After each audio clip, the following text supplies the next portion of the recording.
Ladies and gentlemen, let me ask you a question. How much of your life have you spent watching other people, watching them succeed, watching them travel, watching them build businesses, watching them live the life you've been dreaming about? Spectators don't get paid, builders do. That's the truth most people don't want to face. We live in a time where it's easier than ever to be entertained by someone else's highlight reel. We scroll through their pictures, we binge their stories, we watch their wins, and in the process, we forget that watching will never replace working. You don't get compensated for clapping for somebody else's progress. You get compensated for producing progress of your own. The person you're admiring, the one you keep saying is lucky, isn't getting paid because people are watching them. They're getting paid because at some point they stopped spectating and started building. When you sit in the stands, you cheer, you clap, you shout. But when the game is over, the players go home with the paycheck and the spectators go home with nothing but memories. That's exactly how life works. If you spend all your time watching the game of someone else's life, you may feel entertained, maybe even inspired, but you don't get any closer to your own purpose. And it's not because you lack ability, it's because you haven't stepped onto the field yet. Every day you sit on the sidelines, you lose another day of building what could be yours. The illusion is this: you think you're learning by watching. You tell yourself, I'm gathering information, I'm preparing, I'm waiting for the right time. But deep down, you know that's just procrastination wearing a mask. Information without implementation doesn't change anything. You can study the plays all day long, but until you pick up the ball and run with it, nothing in your life moves forward. People think they need another strategy, another mentor, another secret trick. The truth is, what they really need is to stop being professional watchers and start becoming professional doers. Every person you admire, whether it's a business leader, an athlete, or an artist, made the decision to stop consuming and start creating. They decided to exchange applause for application. They knew that dreams don't manifest in the gallery of admiration. They manifest in the workshop of discipline. You cannot buy your future with likes, comments, and endless scrolling. You buy it with sweat, effort, and courage. Builders understand this. They invest their time, their energy, and their focus in things that compound. They know spectators are addicted to the moment, but builders are addicted to the mission. Think about how many hours of your life you've invested into watching others. Hours that could have been put into learning a skill, building a business, writing a book, practicing your craft, or creating something valuable. Multiply those hours by days, weeks, years, and then ask yourself, what would my life look like if I had redirected that energy into my own vision? That's the cost of spectating. It robs you quietly while convincing you that you're staying connected, that you're keeping up, that you're part of something. But connection without contribution keeps you stagnant. You were created not just to watch, but to work. Not just to admire, but to achieve. Not just to consume, but to create. The marketplace doesn't pay you for how well you applaud. It pays you for how well you add value. And adding value doesn't happen when you're spectating. It happens when you're producing, when you're building something others can use, enjoy, or learn from. You will never receive a builder's reward with a spectator's effort. That's why you see so many people frustrated with their lives. They've put in the hours of watching, but they haven't put in the hours of building. And frustration always follows misaligned effort. The reason so many people stay broke, stuck, or stagnant is not because they're not intelligent enough, not talented enough, or not lucky enough. It's because they've confused watching for working. They think because they know how someone else succeeded, they themselves are succeeding. But knowledge without action is a false victory. It feels good for a moment, like you're making progress, but it never puts food on the table. Builders don't just know, they do. They don't just plan, they execute. They don't just cheer, they create results. Spectating feels safe because there's no risk in watching. Nobody criticizes you for watching. Nobody laughs at you for watching. Nobody calls you out when you watch. But when you step into building, now there's accountability. Now there's pressure. Now you're exposed to failure. That's why people stay in the stands. They'd rather be comfortable clapping than uncomfortable creating. But here's the reality: comfort doesn't produce growth, and growth doesn't come from the sidelines. Every builder had to step onto the field before they knew they were ready. They had to risk looking foolish before they looked powerful. They had to accept the sting of criticism before they enjoyed the sound of applause. The difference between spectators and builders is not opportunity, it's obedience. Obedience to the call inside you to create, to take action, to step into what you know you're supposed to do. Builders answer that call even when they don't feel like it. Spectators silence that call with distraction. The builder reaps the harvest. The spectator admires the harvest from afar. Both had the same potential, but only one made the decision to act on it. Comparison steals creation. The moment you begin to measure your progress against someone else's timeline, you've already surrendered your creativity. Instead of building from your own vision, you start building from theirs, and that means what you produce will never carry the full weight of your originality. Comparison makes you a copy when you were designed to be a creator. The tragedy is that many people never discover their unique voice because they're too busy echoing the voices of those they envy. They can't hear the sound of their own potential because the noise of comparison drowns it out. When you constantly look at what others are doing, what they've achieved, what they own, and where they are in life, you start to believe that your value is tied to keeping up. You convince yourself that if they're ahead, then you must be behind, and if they're winning, then you must be losing. But life isn't a race against your neighbor. Life is a stewardship of what's been placed in your hands. The assignment on your life is unique. The pace of your journey is custom, and the gifts inside you are unlike anyone else's. When you compare, you stop nurturing those gifts and instead waste your energy chasing shadows that were never meant to be yours. Comparison is the silent thief of joy, but it's also the silent thief of productivity. It paralyzes you. It keeps you in constant analysis mode, checking how you measure up instead of moving forward with what you already have. You don't plant seeds because you're staring at someone else's garden. You don't water your own soil because you're busy admiring their harvest. And the longer you do that, the more barren your field becomes. What could have grown for you never grows because you were too busy looking away from your own land. The irony is the people you're comparing yourself to are often too focused on their own assignment to even notice you. They're not checking whether you're behind. They're not analyzing whether you're succeeding. They're building, they're creating, they're moving. Meanwhile, comparison has you stuck in place, living in the illusion that you're competing in a race that doesn't even exist. The only real competition is between who you were yesterday and who you are today. Every time you compare outwardly, you abandon that inward competition, the one that actually has the power to elevate your life. Comparison also distorts your perception of success. You see the fruit of someone else's labor, but you don't see the years they spent in obscurity. You see the platform, but not the preparation, the highlight, but not the heartbreak, the reward, but not the risk. And because you only see the visible, you underestimate what it takes to create the invisible. That leaves you frustrated, feeling like you're behind when the truth is you're simply at a different stage of your journey. Everyone's process looks different, but comparison convinces you that yours is wrong. So instead of staying consistent, you quit too soon. You dig up your seeds because you don't see instant growth like the person you're watching.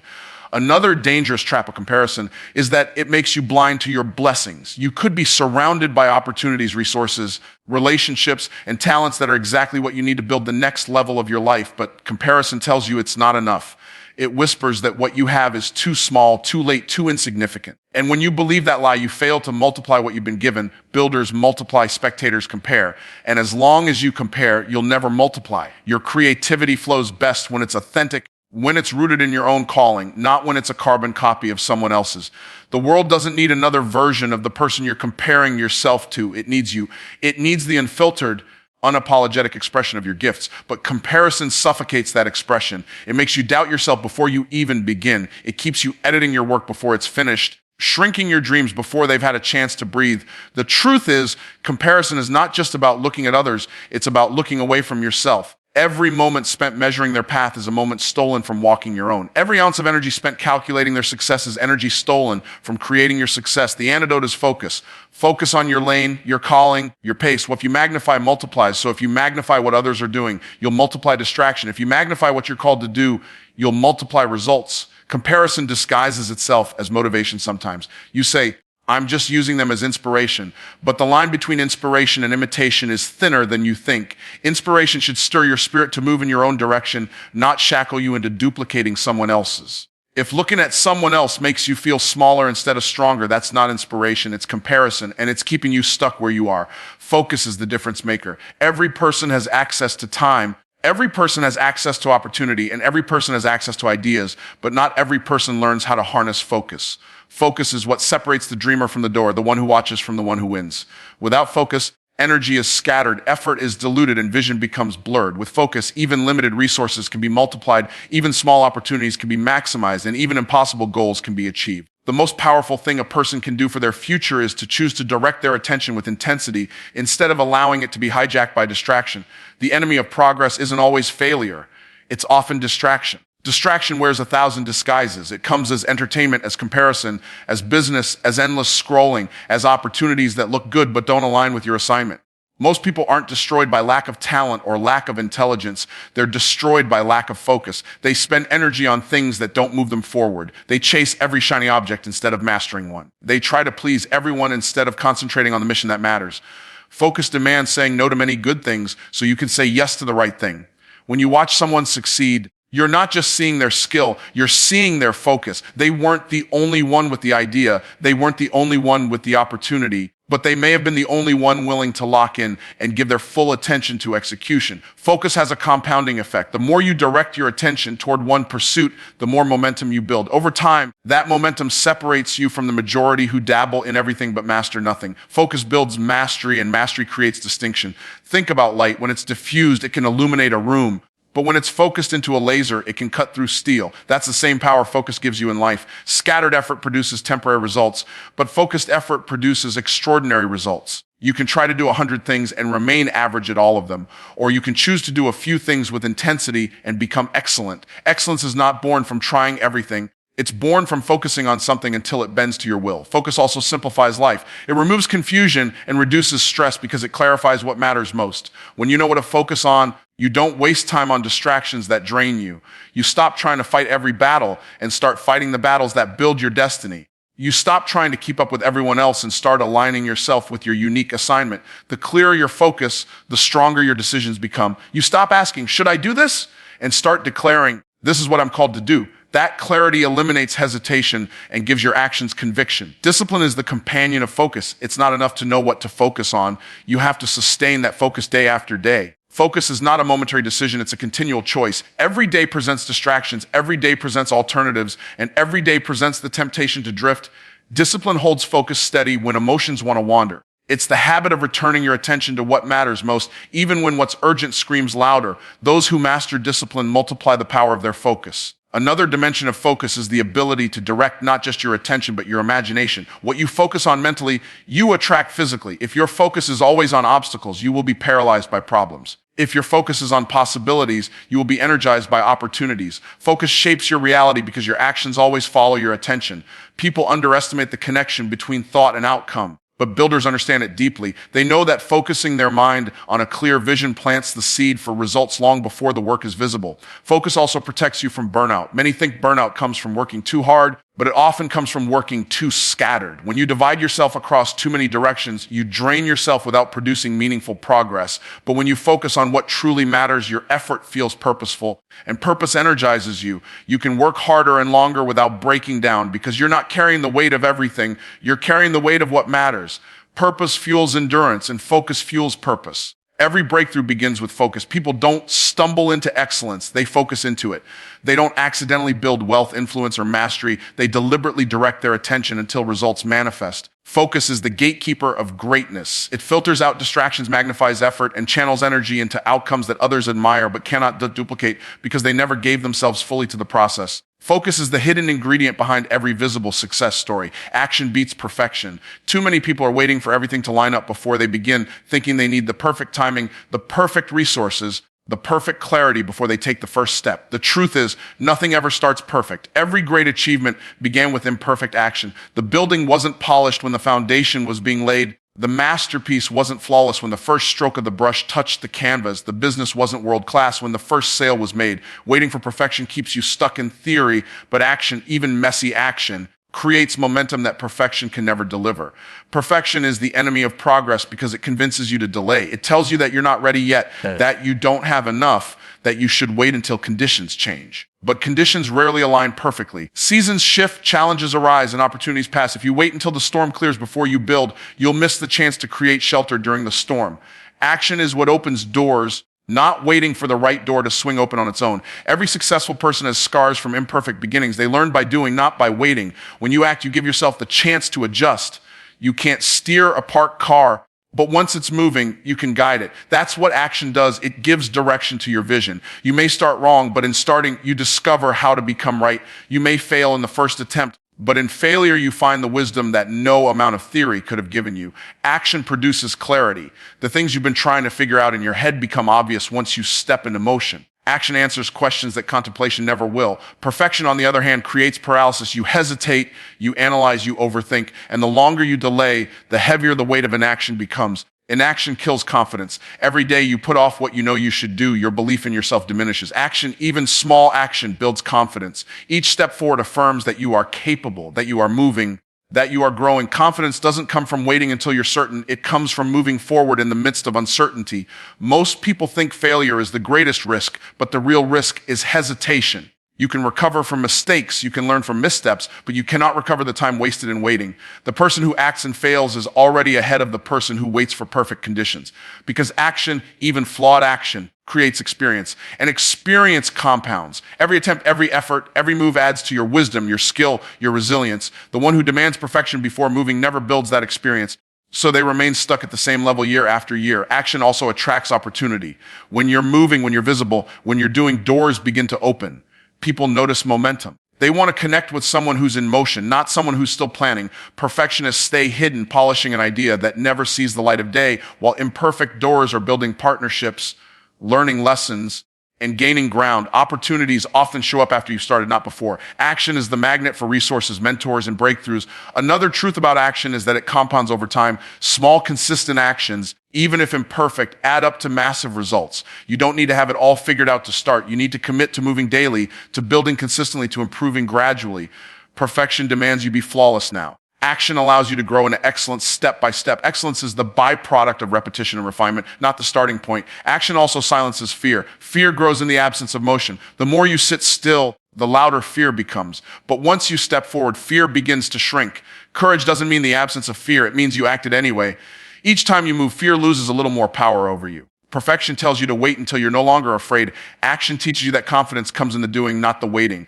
Perfection looks appealing because it feels safe. If you never start, you never fail. If you never risk, you never lose. But safety is the illusion that traps you in mediocrity. Those who succeed are not the ones who waited for the perfect chance, but the ones who dared to act when it was messy, uncertain, and uncomfortable. They built as they went, they improved along the way, and they created momentum that perfectionists could only dream of. You already have the seed. Everything you need to create, to build, to grow is already inside of you. The problem is not lack of potential, but lack of recognition. Too many people spend their lives searching outside for what has already been planted within. They look for permission, they look for approval, they look for validation, when the truth is the Creator already placed inside them the capacity to become everything they're meant to be. A seed may look small, insignificant, unimpressive, but within it lies forests, harvests, and abundance. The size of the seed does not reveal the greatness of what it contains.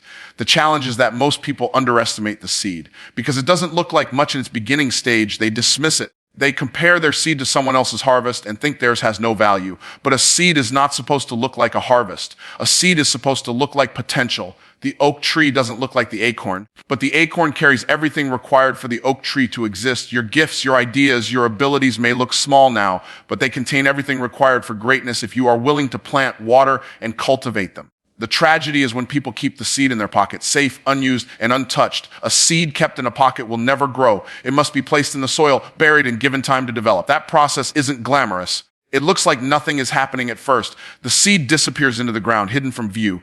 In the same way, when you begin to act on your potential, it might feel like nothing is changing. You're putting in effort, but you don't see results yet. That hidden stage is part of growth. Just because it's unseen doesn't mean it's unsuccessful. Growth happens underground before it becomes visible above ground. Planting your seed requires faith. You must believe that what's inside you is worth cultivating, even when the evidence hasn't shown up yet. Faith is the bridge between the unseen potential and the seen result.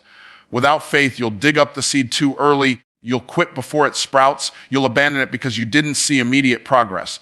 But faith keeps you watering, keeps you working, keeps you nurturing until the seed breaks through the soil. That breakthrough moment never happens without the hidden process of consistent care. Every seed also requires environment. You can't throw it anywhere and expect growth. Soil matters. Surroundings matter.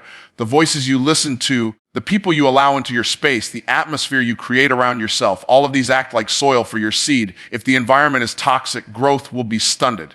If the environment is fertile, growth will be accelerated. That means you must be intentional about where you plant your ideas, who you share them with, and how you protect them in their early stages. Seeds are fragile at first, but when nurtured in the right soil, they become unstoppable later. Another reality of seeds is that they grow over time, not overnight. We live in a culture obsessed with instant results, but seeds teach us the discipline of patience. You don't plant today and harvest tomorrow. You plant today, water daily, wait through seasons, and then harvest in due time.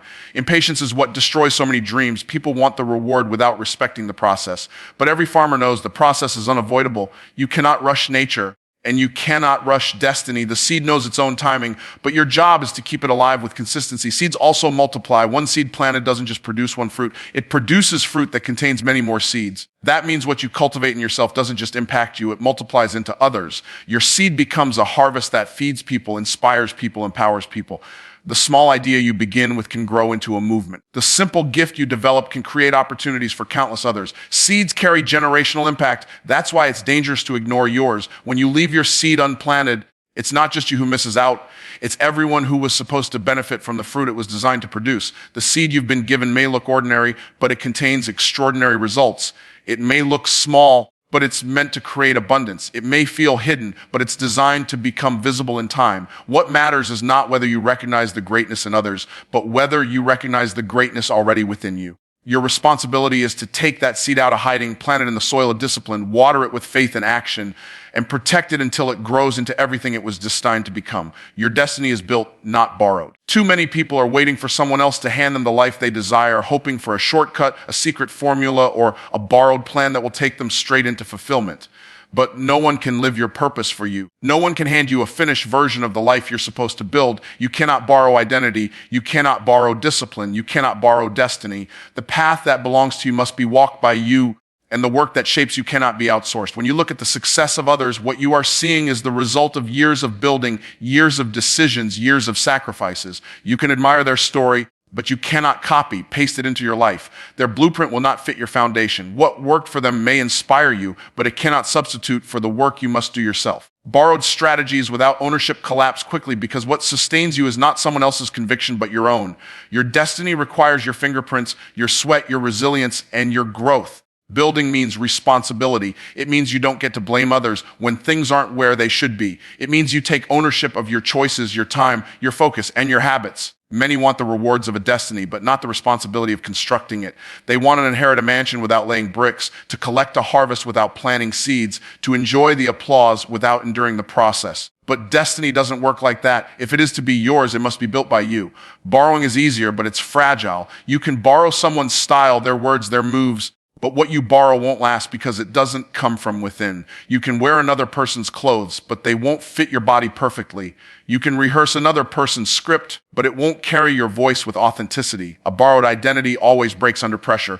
When challenges come, what's not truly yours will not sustain you. What you've built, however, becomes unshakable because it is anchored in your effort, your sacrifice, and your commitment. Building requires patience because destiny doesn't appear fully formed. Just as a building rises brick by brick, your future rises choice by choice. Every decision you make is a brick. Every act of discipline is a brick. Every sacrifice you endure is a brick. Over time, those bricks form walls. Those walls create structure, and that structure becomes the destiny you live inside. The temptation is to rush, to want it all at once, to believe that skipping steps will get you there faster. But shortcuts create shaky structures. What is rushed often collapses, but what is built carefully endures. Another truth about building is that it demands foundation. Before any structure rises high, the ground must be dug deep. Before anyone sees the height of your success, there must be depth of preparation. That unseen groundwork is where character is formed, where resilience is developed, where clarity is refined. People often want to display their destiny before they prepared their foundation, but when life storms come, it's the foundation that decides whether the structure stands or falls. A destiny without depth will crumble under pressure. The work of building also requires persistence. There will be days when progress looks invisible, when effort feels wasted, when quitting seems easier. But builders don't stop because of slow progress. They understand that each stroke of the hammer, each brick laid, each effort compounded adds up to something greater than what can be seen in the moment. Persistence transforms small daily actions into monumental results. Borrowing cannot give you that persistence. Only building teaches you the endurance that destiny demands. When you borrow, you live in imitation. When you build, you live in authenticity. Destiny is not about being a reflection of someone else. It's about being a full expression of who you were created to be. Authenticity carries a power that imitation can never reproduce. The world doesn't need another copy. It needs the real version of you, built through your struggles, your lessons, and your victories. Borrowing hides your uniqueness, but building reveals it.